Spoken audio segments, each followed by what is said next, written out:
Oh my gosh. Oh god. Okay.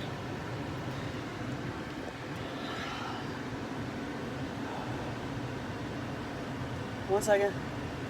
I'm like really tired from working out. I haven't worked out in like a week. And it fucks you up when you don't work out for that long. Yesterday was my first workout back from my trip. And I'm still sore. And then I tried to work out today. And I can only do not as much as I can normally do. So I figured I should probably talk passionately about the stuff that I actually enjoy in life, rather than being a recluse. And that's not even the proper word for that, but I'm going to use it anyways, and we're going to change the definition of recluse to whatever I'm going to follow it up with. So I'm not a recluse, and not to talk passionately about the stuff that I enjoy because of events that happen in my life. And that's going to be everything from comics, gaming, board gaming, science, and anything else that I just like to do. Politics also, because I started getting into politics, because when you grow up you get into politics because it affects you. I whisper. Anyways, let me go ahead and talk to you about what happened in this week in news, in nerd, geek, whatever you want to call it, news. It was E3, the conference that is mainly known to gamers as the San Diego Comic-Con for gamers. All the announcements for games to come in the near future.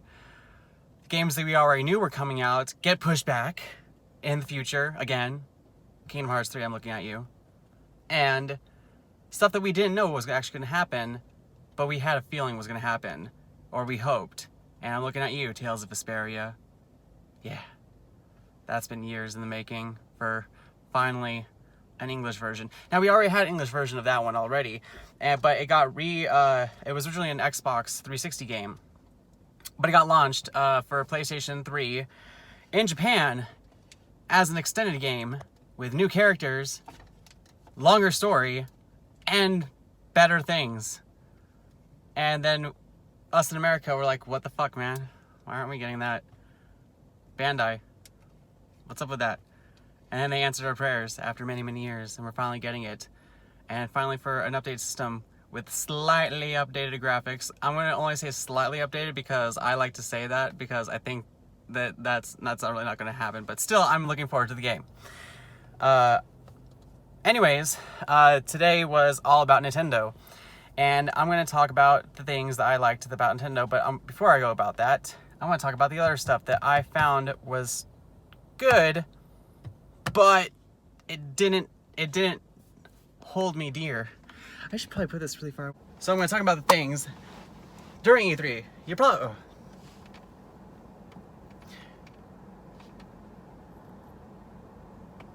You're probably wondering why I'm in the car after working out. It's because I'm driving home, but I'm going to do this first. No, I'm not going to use that. That's stupid. Anyways, things that came out this week in E3 were things from Bethesda, EA, Sony, Microsoft, Nintendo, Square Enix, all this other stuff. Really, really great news. Other sad news. And just like, why not news? The only company that actually got my interest, and this is the first time in a while, was Nintendo. I mean, when they released their Switch, I was really interested because of Breath of the Wild and stuff like that, but they actually came out with something that I've been wanting since the very first second installment of, third installment of the Super Smash series. I'm going to put that aside. I'm going to talk about that in a minute. Let me tell you about why the other ones didn't really impress me as much. Yes, I saw Microsoft's, and I saw what they had coming out, and I'm like, that's nice. The only game that gave me tingles, and this is really sad, because like, the only game that gave me tingles was Halo. And I'm like, that trailer, like, literally sent shivers down my spine. It was full of nostalgia. It was great, and I'm looking forward to that game. But that was the only game that Microsoft gave me that I was actually I'm looking forward to. And that's just me. This is my opinion, okay? This is my opinions. So do not hate on me for my opinions.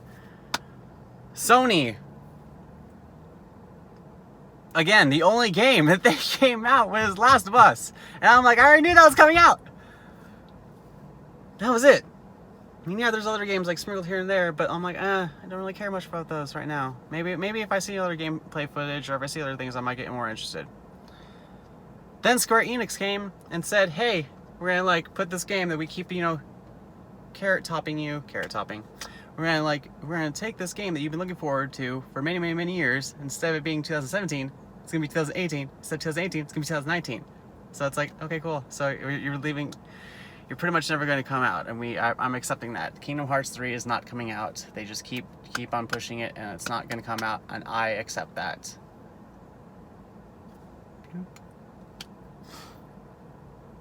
Now, the only news that came out from Bethesda was Fallout 76. They announced that stuff way before E3 were to come about.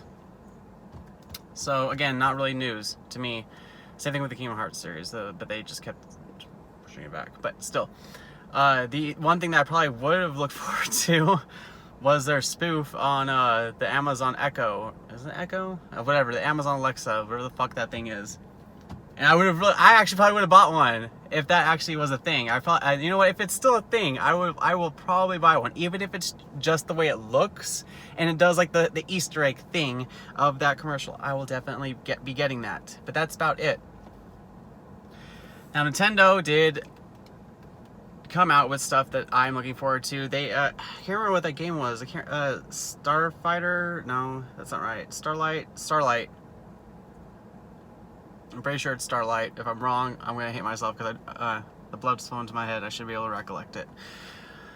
But they had like the stuff coming out and DLC with Star Fox in it, and I love Star Fox. Star Fox is awesome. He's like my man. However, I'm definitely gonna be getting that just for that DLC and stuff like that. That's kind of why I got Elder Scrolls Skyrim for Switch, because of the Zelda DLC. Because I'm such a Zelda fanboy. If you can't tell by my tattoos.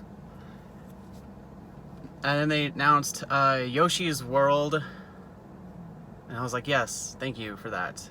I love Yoshi. Thank you so much. You keep on increasing your likelihood of me liking you more, Nintendo. And they came out with Super Mario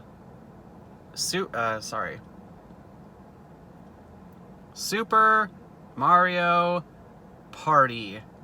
Instead of Mario Party, Super Mario Party. And it looks better than the one that came out for the Wii U that I hated. It wasn't even a Mario Party game. It sucked. I don't know what happened. I miss those old days of the N64 Mario Party games. Those were fun. Bring that up, and yeah, this looks better. So I'm hoping out for that. I'm gonna try it out first before I buy it. So I'm gonna find someone who has that game. And then they announced what is included. We already knew Super Smash Bros. Was coming into effect. And I'm gonna talk about Super Smash Bros. Because this is the one that hyped me up the most. We already knew it was coming out. What we didn't know what was going to be included in it. And this is what is setting me on fire. Every character in every Super Smash Bros. Game that was playable is now playable in this Super Smash Bros. Game. Why that is big news to me is because we got Super Smash Brothers, and then they put all those characters in Super Smash Bros. Melee with the original 12, and you get to, like, you know, play those characters, and that was awesome. And then they add more characters, and then Brawl came, and we got not all those characters. Instead, we got new characters, and we had the original 12, of course, because that seems to be a rolling thing, and I want them to at least keep that tradition going on with the next installments of the Super Smash Bros. Games. But this is the very first Smash Bros. Game since Brawl that actually piqued my interest. Now, I do own every Smash Bros. Game because I'm one of those fanboys, and I did look forward to Smash Bros. 3DS and Smash Bros. Wii U. However, I didn't really care much about it as much as I did Super Smash Bros. Brawl. To me, Brawl was the best Smash Bros. Game out there. Others will disagree with me. They'll say Melee is. Others will also disagree with me, saying that the Smash Bros. Wii or so on and so forth, the original is always the best. While I agree, the original does hold an eternal flame in my heart. However, I thought Brawl was the best. And you're wondering, why is that? Why, Nick, is Super Smash Bros. Brawl the best? Why? What is your take on that? The reason why is because it introduced third-party characters into the gaming system.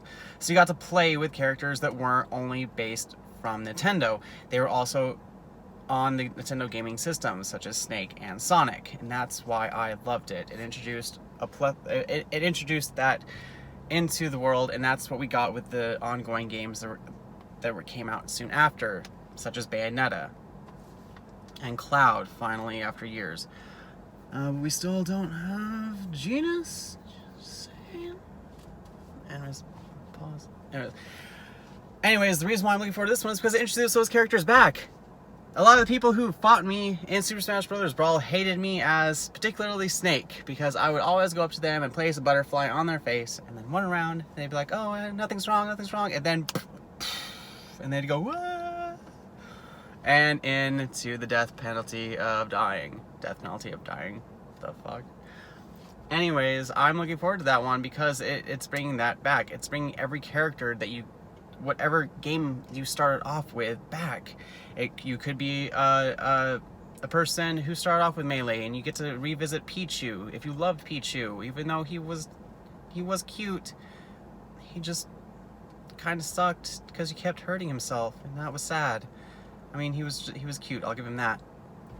Or you can go back to being Young Link in there, which in my opinion is way better than Toon Link. Even though Toon Link from Wind Waker was pretty badass, he still wasn't Young Link, and Young Link was awesome, in my opinion. Or you can go back and play as Snake. Go back and play as Sonic. Go back and playing as all these other characters. That's like, yay, finally we get to see them again. And not only that, we get to fight them with the new characters like Inkling. Or finally, after people bitching and saying, what the fuck, Nintendo? You have at least 2 characters from every game that you have on those things that's yours, mind you. We're not going to include, like, the third-party characters, because they get their own stuff, and it's hard to license those characters. But 2 characters from every gaming system, every game that you own, except for Metroid, and then like, oh, but we'll split her off, and we'll have Samus, Zero Suit Samus. It's not the same. It's not the same. It's not the same. It's like splitting up Zelda with Sheik. It's not the same. It's not. And whatever. We finally get Ridley. We finally get him. Now, he was originally released as a trophy in the other games, or background character, let you get to see in the background while you're fighting, or you get to have him as boss in Brawl. And that was it. We finally get to play as him, and I'm looking forward to playing as him because he is my favorite boss in any of the. I'm gonna say it. I'm gonna say it just because I have favorite bosses in every single game. In Metroid, I thought Mother Brain was cool. I thought Dark Samus was cool, but Ridley was awesome because Ridley was like, "Fuck, I'm dead. You know what I'm gonna do? I'm gonna get myself some robot parts. And I'm gonna come back with a vengeance and be robotically dragonated and dominate this world and be an amazing space pirate dragon thing." And I can't wait to play as him in that skin. I just can't wait to play as him in general. And it gets me wondering, what else are we going to have? Are we going to have Dark Samus? Are we going to have any of the other hunters from Metroid Prime Hunters, like Psylocke? That would be dope. Having Psylocke. I remember playing as him on the Nintendo DS, and he was the best one. He was the only one that actually had a full-on backstory. He was actually included in the Metroid Prime 3. That was his ship at the end, and I probably spoiled that, but I don't care. I'm just looking forward to this. Now, we didn't get any news on Metroid Prime 4, even though we already know what's coming out. I'm going to talk about some speculation right now that I have on Metroid Prime 4. And I'm still hoping about that. So stay tuned for that video. So in the meantime, I'm going to continue posting content now because I need to. I'm getting sick and tired of not being passionate about my shit.